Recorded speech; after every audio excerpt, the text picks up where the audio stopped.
Hello दोस्तों, आज की इस क्लास में मैं आप लोगों के लिए लेकर आया हूँ जनरल नॉलेज से रिलेटेड बहुत ही महत्वपूर्ण क्वेश्चन है सर, जो कि आने वाले आरआरबी ग्रुप डी एग्जाम के लिए बहुत ही महत्वपूर्ण साबित होंगे।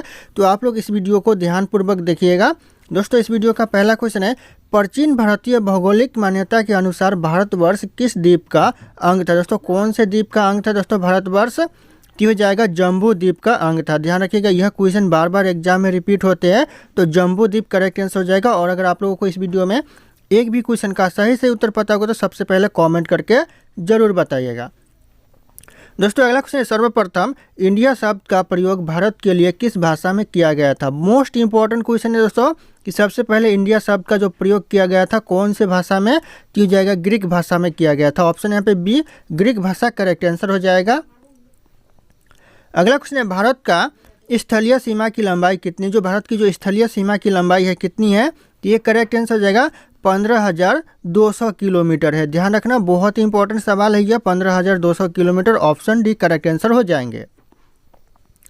अगला क्वेश्चन है, भारत के उत्तरी छोर से लेकर दक्षिणी छोर तक दूरी कितनी है। ये भारत का जो उत्तर से लेकर जो दक्षिण तक जो दूरी है कितनी है, तो जाएगा 3,214 किलोमीटर, यानी 3,214 kilometre. Option B correct answer हो जाएगा। ये भी क्वेश्चन एग्जाम के नज़रिए से बहुत ही इंपॉर्टेंट है, ध्यान रखना आप लोग। अगला क्वेश्चन है, भारत की पूर्व से पश्चिम तक लंबाई कितनी। जो भारत का जो पूर्व से लेकर पश्चिम तक जो लंबाई है कितनी लंबाई है, तो जाएगा आपका 2,933 किलोमीटर है। ध्यान रखना आप लोग, ऑप्शन ए करेक्ट आंसर हो जाएगा। जितने भी इस वीडियो में क्वेश्चन है बहुत इंपॉर्टेंट है, आप लोग इस वीडियो को ध्यान से देखिएगा। अगला क्वेश्चन है, भारत की तटरेखा की लंबाई कितनी है। जो भारत की जो तटरेखा की लंबाई है वह कितनी है, तो करेक्ट आंसर हो जाएगा 6,100 किलोमीटर है। तो ध्यान रखिएगा, ऑप्शन यहाँ पे ए करेक्ट आंसर होगा 6,100 किलोमीटर। अगला क्वेश्चन है, भारत के कितने राज्य समुद्र के किनारे पर स्थित है। ये भी क्वेश्चन एग्जाम में बार बार पूछे जाते हैं, मोस्ट इंपॉर्टेंट हो सकता है। तो ये हो जाएगा 9 राज्य ऐसे भारत में जो कि समुद्र के किनारे पर स्थित है, तो ध्यान रखिएगा आप लोग। अगला क्वेश्चन है, भारत का कौन सा राज्य सर्वाधिक लंबी तटरेखा वाला है। ऐसा भारत का कौन सा राज्य जो सबसे ज़्यादा लंबी तटरेखा वाला है, तो ये जाएगा गुजरात राज्य। ध्यान रखिएगा, option B Gujarat correct answer हो जाएगा।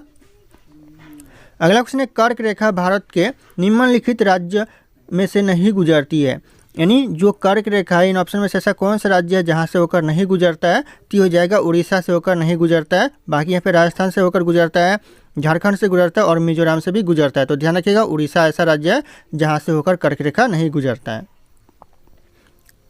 अगला क्वेश्चन है, कौन सी अक्षांश रेखा भारत के मध्य से होकर गुजरती है। ऐसा कौन सा अक्षांश रेखा जो कि भारत के बीच से होकर गुजरता है, तो हो जाएगा कर्क रेखा जो कि भारत के मध्य से होकर गुजरता है। ऑप्शन यहाँ पे एक करेक्ट आंसर हो जाएगा। बहुत ही इंपॉर्टेंट क्वेश्चन है दोस्तों, ध्यान रखिएगा आप लोग। अगला क्वेश्चन है, कर्क रेखा भारत के कितने राज्यों से होकर गुजरता है। जो कर्क रेखा है वह भारत के कितने राज्य से होकर गुजरता है, तो यह 8 राज्यों से होकर कर्क रेखा भारत में गुजरता है, ध्यान रखिएगा। और अगर आप लोग हमारे चैनल पर नए होंगे तो चैनल को सब्सक्राइब कर लीजिएगा और बेल आइकन को भी प्रेस कर लीजिएगा, ताकि इसी तरह के वीडियो आप लोगों को सबसे पहले मिलते रहे। और इस वीडियो को एक लाइक करना ना भूलिएगा।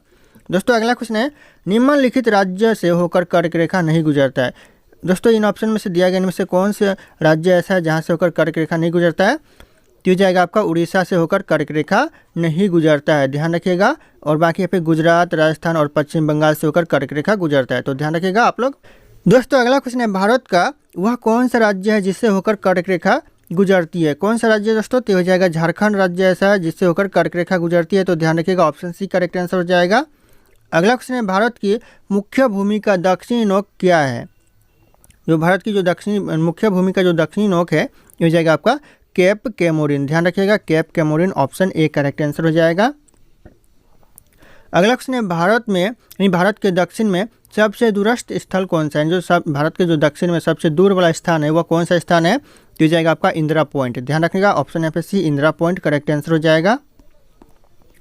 अगला क्वेश्चन है, इंदिरा पॉइंट का अन्य नाम यानी इंदिरा पॉइंट का जो दूसरा नाम है वह क्या है, तो हो जाएगा करेक्ट आंसर इनमें से सभी। यानी पार्सन पॉइंट भी है, लाही चिंग पॉइंट भी है और यहाँ पे पिगमेलियन पॉइंट भी इंदिरा पॉइंट का ही नाम है, तो ध्यान रखिएगा, ऑप्शन ए, बी और सी तीनों करेक्ट आंसर है। अगला क्वेश्चन है, निम्नलिखित में से कौन सा स्थान भूमध्य रेखा के निकटतम स्थित है। ऐसा कौन सा इन ऑप्शन में से स्थान है जो भूमध्य रेखा के समीप स्थित है यानी सामने स्थित है, तो जाएगा इंदिरा पॉइंट। ध्यान रखना, ऑप्शन यहाँ पे सी इंदिरा पॉइंट करेक्ट आंसर हो जाएगा, जो कि भूमध्य रेखा के निकट स्थित है। अगला क्वेश्चन है, भारतीय भूमि का सर्वाधिक उत्तरी भाग है कहाँ पर है दोस्तों? तो इंदिरा कॉल में है। ऑप्शन यहाँ पे D Indira call correct answer हो जाएगा, यानी भारतीय भूमि का सबसे ज़्यादा उत्तरी भाग इंदिरा कॉल में है। अगला क्वेश्चन है, भारत का दक्षिणतम स्थान इंदिरा पॉइंट निम्नलिखित में से कहाँ पर स्थित है? जो दक्षिण इंदिरा पॉइंट है दोस्तों, यह कहाँ पर है? तो हो जाएगा आपका अंडमान निकोबार द्वीप समूह में। ऑप्शन यहाँ पे डी करेक्ट आंसर हो जाएगा, अंडमान निकोबार में है। ध्यान रखना आप लोग।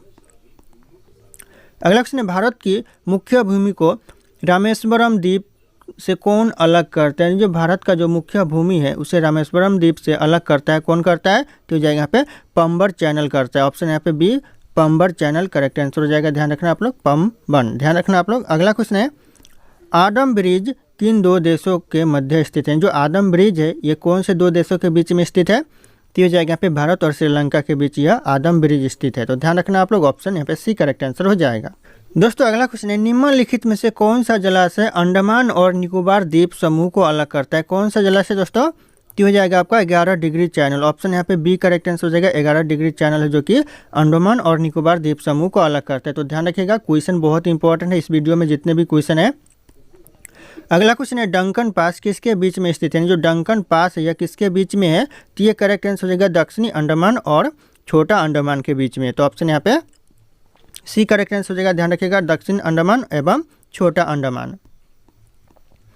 अगला क्वेश्चन है, द्वीप एक द्वीप है यह कहाँ स्थित है? दोस्तों जो द्वीप एक द्वीप है यह कहाँ पर है? तो यह गुजरात के तट पर है। ऑप्शन यहाँ पे सी करेक्ट आंसर हो जाएगा, गुजरात के तट। ध्यान रखना आप लोग। अगला क्वेश्चन है, भारत और श्रीलंका को अलग करने वाली जल राशि कौन सी है? कौन सी है दोस्तों भारत और श्रीलंका को अलग करने वाली जल राशि? तो ये करेक्ट आंसर हो जाएगा पाक जल संधि। ऑप्शन यहाँ पे सी पाक जल संधि करेक्ट आंसर हो जाएगा। ध्यान रखना आप लोग। दोस्तों अगला क्वेश्चन है, भारतीय मानक समय ग्रीनविच मध्य समय से कितना आगे है? जो भारतीय मानक समय है वह ग्रीनविच समय से मध्य समय से कितना आगे है? तो हो जाएगा 2 घंटा आगे है। तो ऑप्शन यहाँ पे बी 2 घंटा करेक्ट आंसर हो जाएगा। अगला क्वेश्चन है, भारत का धूर दक्षिणी भाग की भूमध्य रेखा से दूरी कितनी है? जो भारत का जो धूर दक्षिणी भाग है वह भूमध्य रेखा से कितनी दूरी पर है? तो हो जाएगा यहाँ पे 876 किलोमीटर दूरी पर है। तो ऑप्शन यहाँ पे सी करेक्ट आंसर हो जाएगा, 876 किलोमीटर दूरी।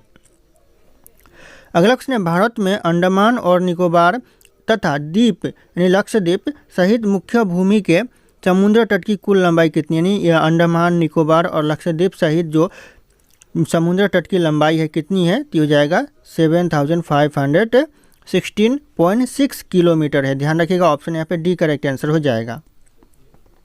अगला क्वेश्चन है, भारत का क्षेत्रफल विश्व के कुल भौगोलिक क्षेत्रफल का कितना है? यानी जो भारत का जो क्षेत्रफल है वह विश्व के कुल भौगोलिक क्षेत्रफल का कितना प्रतिशत है?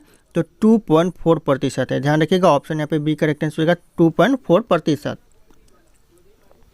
अगला क्वेश्चन है, भारत के कुल क्षेत्रफल का कितना प्रतिशत भाग पर्वतीय क्षेत्र यानी मध्य समुद्र तल से 2135 मीटर या अधिक ऊंचाई के अंतर्गत आता है? दोस्तों कितना प्रतिशत? तो हो जाएगा करीब 10.7% आता है। तो ध्यान रखिएगा, ऑप्शन यहाँ पे ए करेक्ट आंसर होगा 10.7%। अगला क्वेश्चन है, संपूर्ण भारत के कितने प्रतिशत भूभाग पर पर्वत और पहाड़ियाँ का विस्तार पाए जाते हैं? जो संपूर्ण भारत यानी पूरा भारत की बात हो रहा है, कितने प्रतिशत भाग पर पर्वत और पहाड़ियाँ पाई जाती है? तो हो जाएगा 29.3% भाग पर पर्वत और पहाड़ियों का विस्तार है। तो ऑप्शन यहाँ पे सी करेक्ट आंसर होगा 29%। अगला क्वेश्चन है, संपूर्ण भारत के कितने प्रतिशत भूभाग पर पठार का विस्तार पाया जाता है? कितने प्रतिशत भाग पर दोस्तों पठार का विस्तार पाया जाता है? तो हो जाएगा आपका 27.7% भाग पर पठार पाया जाता है। तो ऑप्शन यहाँ पे सी करेक्ट आंसर होगा 27.7%।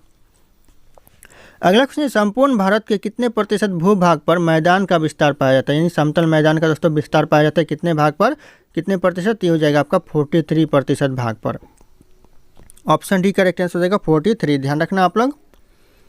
अगला क्वेश्चन है, समुद्र में भारत की प्रादेशिक सीमा का विस्तार कहाँ तक? यानी जो समुद्र में जो भारत की प्रादेशिक सीमा का विस्तार है हो जाएगा 12 समुद्री मील तक है। ऑप्शन यहाँ पे 14 समुद्री मील करेक्ट आंसर हो जाएगा। ध्यान रखिएगा, ऑप्शन बी करेक्ट आंसर हो जाएगा 14 समुद्री मील। अगला क्वेश्चन है, भारत का संकलन क्षेत्र प्रादेशिक जल सीमा के आगे कितने समुद्री मील दूरी तक है? दोस्तों कितने समुद्री मील दूरी तक है? तो हो जाएगा करेक्ट आंसर ऑप्शन बी हो जाएगा 24 समुद्री मील दूरी तक है। ध्यान रखिएगा, ऑप्शन यहाँ पे बी करेक्ट आंसर हो जाएगा। अगला क्वेश्चन है, भारत का एकांतिक आर्थिक क्षेत्र संलग्न क्षेत्र के आगे कितने समुद्री मील दूरी तक है? कितने समुद्री मील दूरी तक है? तो ये हो जाएगा 200 मील दूरी तक है। ऑप्शन यहाँ पे बी 200 समुद्री मील दूरी करेक्ट आंसर हो जाएगा। अगला क्वेश्चन है, भारत की मुख्य भूमि की दक्षिणी सीमा क्या है दोस्तों? तो ये करेक्ट आंसर हो जाएगा 8 सेल्सियस 4 उत्तरी अक्षांश है। ऑप्शन यहाँ पे सी करेक्ट आंसर हो जाएगा। ध्यान रखिएगा 8 सेल्सियस पॉइंट उत्तरी अक्षांश। अगला क्वेश्चन है, निम्नलिखित में से कौन सा देशांतर भारत का मानक मध्य रेखा है? दोस्तों भारत का जो मानक मध्य रेखा है कौन सा? ये हो जाएगा आपका 82 सेल्सियस 30 ई। ध्यान रखिएगा, ऑप्शन डी करेक्ट आंसर हो जाएगा 82 सेल्सियस 30 ई। अगला क्वेश्चन है, भारत का प्रामाणिक समय उस स्थान का स्थानीय समय है जो स्थित है। कहाँ पर स्थित है दोस्तों? तो यह स्थित है इलाहाबाद के समीप। ऑप्शन यहाँ पे सी करेक्ट आंसर हो जाएगा, इलाहाबाद के समीप। ध्यान रखना आप लोग। अगला क्वेश्चन है, सर्वप्रथम इंडिया शब्द का प्रयोग भारत के लिए किस भाषा में किया गया था? कौन से भाषा में किया गया था? तो इस क्वेश्चन का जो सही उत्तर होगा आप लोगों को कमेंट करके बताने। ऑप्शन यहाँ पे सारे के सारे शो कर रहे। फिर मिलते हैं अगले क्लास में।